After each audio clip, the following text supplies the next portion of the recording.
Hey guys, Phil McGilvray here, founder of Grandma's Jars Budgeting and passionate budget coach.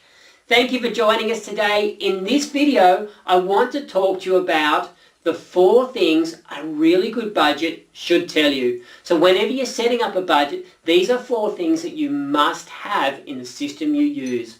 So before I do, let me just explain to you again or remind you of the system that my grandma used with me. And that was basically glass jars in the kitchen cupboard. So what we have here is an electricity jar with an onion with eyes in it. My daughter has put these things all around the house. So we've got an onion with eyes, which is the electricity jar. And in the electricity jar, we're putting aside $90 per month so that when the electricity bill turns up on a quarterly basis, the money is sitting there to pay it. On the other hand, we've got the housekeeping jar, and this is money that's set aside for your groceries, your day-to-day sorts of expenses. And we allocate $433 a month. And with this jar, typically what happens is money gets allocated to the jar. So put in the jar at the beginning of the month and spent throughout the month. So this jar would probably be empty at the end of the month, while this jar would accumulate for 3 months until the bill turns up, and then the money is sitting there ready to pay it. We pay the bill and then the jar's got nothing left in it. So that's just a very simple way to budget, is to make sure that every expense has a jar. Now, the reality is no one uses glass jars these days, or very few people do. And I know a few people that do use envelopes, but very few people use glass jars. So what we use today is virtual jars, and then we try at the end of each month to match those virtual jars up with our bank accounts to make sure that we've got the money set aside. Now, that's in very simple terms how a budgeting system should work. But let me pull out now what are the 4 key things that a budget should have to help guide your spending. So on the board here, we've got the grooming jar.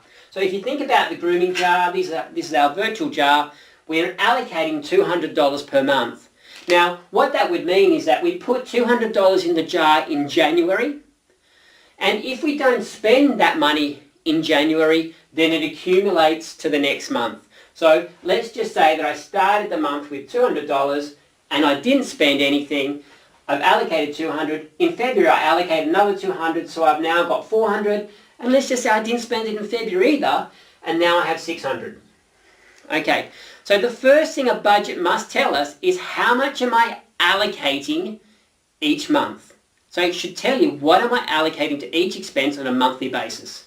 The second thing it must tell you is, well, how much is actually accumulated in my jar from the previous month. So in February, we can see that, well, there was $200 left from the previous month. We've allocated the $200 this month, so we now know that we have the $400 in there. So, first thing, how much am I allocating on a monthly basis? We should be clear on that. Secondly, how much was left in the jar from the previous month? That's really important. And then the next thing is we need to be able to record our spending as we go. It's no good doing it a month down the track or 6 months down the track, as so many people do. It needs to happen as you're spending it. You need to be recording it as you're spending it. So whatever system that you've got in place, you need to be able to keep on top of your transactions. So let's just say that in February, I went and bought a new pair of shoes. They cost me $200. So I had $200 come out of the account, but I'd had $400, so I'm now left with $200.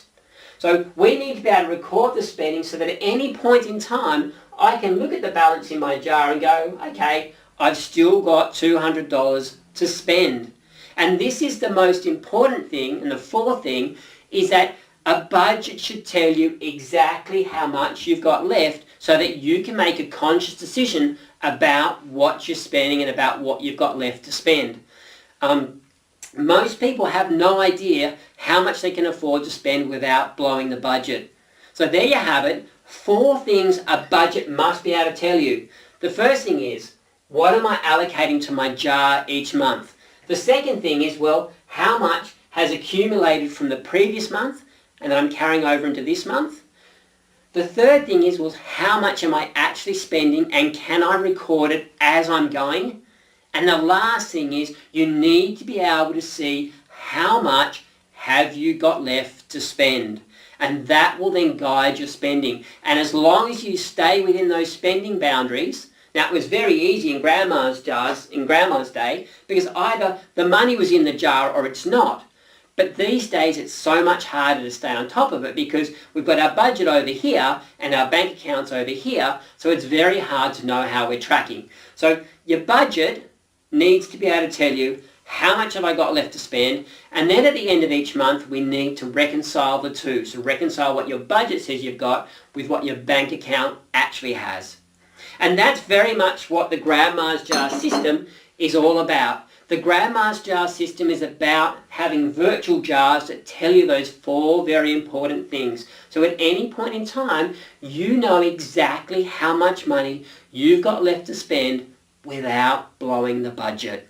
Now, can I please encourage you, subscribe to our YouTube channel. This is what we are passionate about. We're about empowering people to manage their money well so that you know that you've got some sustainable savings at the end of each month that you can use to pay off debt, build a cash reserve, and do things that are really important to you. So please, subscribe to our YouTube channel, and look, our budgeting system's there as well. We have an app with mobile apps and all sorts of things to help you manage your money well.